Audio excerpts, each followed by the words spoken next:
দুশ্মনেরা খুঁজে ওমরের এত পাওয়ার কেন, বডিগার্ড কয়জন? কয় একজনও নাই। কথা হলে রে মাইরা ফালানো তো বড় সহজ, কয় অনেক সহজ। আল্লাহ বলেন না না, আমি আল্লাহ যারে হেফাজতের বাউন্ডারি দিয়া রাখবো তারে কেউ ক্ষতি করতে গেলে নিজেই ক্ষতি হয়ে যাবে। দুশ্মন লাগাইয়া দিল। তদানীন্তন সময়ের রোম সম্রাট কয় ওমরের হত্যা করো।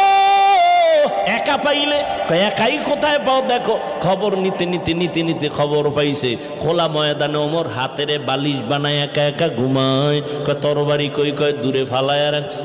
কয়ডারে মার। কয় সুযোগ পাইছি। দৌড়াইতেছে আল্লাহর বান্দা। দুশ্মন ওমরের মারার জন্য যায়, ওমর একা ঘুমায়, তরবারি নাই, হাতের বালিশ বানাইছে। অর্ধ জাহানের খলিফা দুশ্মন তরবারি নিয়া একটু আগায় আবার দাঁড়ায় ভয়।